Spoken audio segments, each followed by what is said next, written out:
বাংলাদেশে সম্প্রতি দুইটা ইতিহাস রচনা হয়েছে। অবশ্যই এটা অবশ্যম্ভাবী ছিল। গত 17 তারিখ বাংলাদেশে পতিত স্বৈরাচার ফ্যাসিস্ট শেখ হাসিনার একটি রায়ের ঘোষণা হয়েছে আন্তর্জাতিক অপরাধ ট্রাইব্যুনাল আদালতে। এদেশের মানুষের প্রত্যাশা এবং আন্তর্জাতিক মানদণ্ড বজায় রেখে এদেশের ন্যায় বিচার প্রতিষ্ঠা হয়েছে। শেখ হাসিনার একটি অপরাধে তাকে আমৃত্যু কারাদণ্ড, আর একটি অপরাধে তাকে মৃত্যুদণ্ড দেওয়া হয়েছে। এই রায় বাস্তবায়ন হবে ইনশাআল্লাহ। এদেশের মানুষ দেখুক এবং ভবিষ্যতে যারা রাষ্ট্র পরিচালনা করবে তারা যেন সেটা মাথায় রাখে যে এই দেশে স্বৈরাচারের কোনো জায়গা নেই, ফ্যাসিবাদের কোনো জায়গা নেই। এই দেশে যারাই গণতন্ত্র হত্যা করবে তাদের পরিণতি এরকম হবে। আর একটি ইতিহাস রচিত হয়েছে। 20 তারিখে সুপ্রিম কোর্টের আপিল বিভাগের রিভিউ শুনানির মধ্য দিয়ে দীর্ঘ বিচারিক প্রক্রিয়ায় তত্ত্বাবধায়ক সরকারের পুনর্বহালটা স্থাপিত হয়েছে। ইনজাস্টিস খায়রুলকের প্রতারণামূলক সেই রায়, তত্ত্বাবধায়ক সরকার ব্যবস্থা বিলুপ্তির যে খণ্ডিত রায়, সেটাকে প্রত্যাখ্যান করা হয়েছে এবং সেই জাজমেন্টকে বাতিল করা হয়েছে। দীর্ঘ 17 বছরের সংগ্রাম ছিল তত্ত্বাবধায়ক সরকার ব্যবস্থা প্রতিষ্ঠার মধ্য দিয়ে তত্ত্বাবধায়ক সরকারের অধীনে বাংলাদেশে জাতীয় সংসদ নির্বাচন অনুষ্ঠান হবে। আমাদের সে দীর্ঘ লড়াই সংগ্রামের ধারাবাহিক প্রক্রিয়ার মধ্য দিয়ে 2024 সালে রক্তের সিঁড়ি বানাতে বানাতে সেই জায়গায় গিয়ে ছাত্র গণ অভ্যুত্থান সৃজন হয়েছে। এই ছাত্র গণ অভ্যুত্থান শুধুমাত্র 36 দিনের লড়াইয়ের মধ্য দিয়ে প্রতিষ্ঠা হয় নাই। সেজন্য যারা জুলাই আগস্টের চেতনার কথা বলে সবার কাছে অনুরোধ থাকবে, আওয়ামী লীগ 1971 সালের মুক্তিযুদ্ধের একক কন্ট্রাক্টরে নিয়ে চেতনার ব্যবসা করতে করতে বিলুপ্ত প্রায় হয়ে গিয়েছে। সুতরাং 24-এর ছাত্র গণ অভ্যুত্থানের চেতনাকে যারা রাজনৈতিকভাবে রাজনৈতিক ব্যবসা করার কোন রকমের মানসিকতা লালন করে তাদেরকে অনুরোধ করব, এই জুলাই ছাত্র গণ অভ্যুত্থানের এই অনুপ্রেরণা, এই ধারাবাহিকতা, এই ইতিহাস, এই চেতনা সমগ্র বাংলাদেশের মানুষের যারা গণতন্ত্রের জন্য লড়াই করেছে। সুতরাং কেউ যেন রাজনৈতিক দল সৃজন করে জুলাই ছাত্র গণ অভ্যুত্থানের চেতনার একক মালিকানা দাবি না করে। রাজনৈতিকভাবে চেতনার ব্যবসা যারাই করে তাদের পরিণতি শুভ হয় না। যাই হোক, আজকের এই অনুষ্ঠানে যারা আয়োজন করেছেন তারা অবশ্যই আগামী দিনের যে ঐতিহাসিক নির্বাচন অনুষ্ঠান হবে, জাতীয় সংসদ নির্বাচন অনুষ্ঠান, সেই নির্বাচনে সকলেই সামগ্রিকভাবে জনগণের পক্ষে ভূমিকা রাখার জন্য আপনাদেরকে অনুরোধ জানাই, আহ্বান জানাই।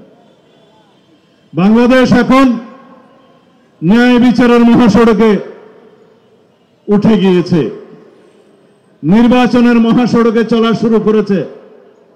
কয়েকটি রাজনৈতিক দল জোট করেছে, তাদের মধ্যে একটি দল আছে যারা 2024-এর 7 জানুয়ারির আমিডামি নির্বাচনে অংশগ্রহণ করেছিল। আপনারা নাম খুঁজে নেবেন, 8 দলের মধ্যে একটি আছে। তাদের সাথে যারা গণতান্ত্রিক আন্দোলনের শরিক হয়েছে তাদের কিভাবে জোট হয় আমার কাছে এটা বুঝে আসে না। রাজনৈতিক স্বার্থে গণ অভ্যুত্থানের স্বার্থকে জলাঞ্জলি দেওয়ার মতো ঘটনা। সুতরাং দলীয় সংকীর্ণ রাজনীতির ঊর্ধ্বে উঠে জাতি যে আকাঙ্ক্ষা দীর্ঘ 17 বছর যাবৎ ভোটাধিকার প্রয়োগ করার জন্য যে আকাঙ্ক্ষা পোষণ করছে এদেশের গণমানুষ, সেই আকাঙ্ক্ষার বিপরীতে যেন আপনারা না দাঁড়ান। কারণ আপনাদের ইতিহাস 71-এ জন আকাঙ্ক্ষার বিপরীতে দাঁড়ানো, 47-এ দেশের মানুষের আকাঙ্ক্ষার বিপরীতে দাঁড়ানো, এখন যদি আপনারা বাংলাদেশের মানুষের আকাঙ্ক্ষার বিরুদ্ধে দাঁড়ান, তাহলে জনগণ আপনাদেরকে প্রত্যাখ্যান করতে পারে। আমি জানি, বুঝি, আপনারা হয়তো আপনাদের দাবি দেওয়ার জন্য 5 দফা না কয় দফা দাবি দেওয়া আপনারা দিয়েছেন, সেই দাবি দেওয়ার জন্য আপনারা আন্দোলন করেছেন। একটা কি নির্বাচনের লেভেল প্লেইং ফিল্ড স্থাপন করা, সেটা নির্বাচন কমিশন এবং সরকার করছে।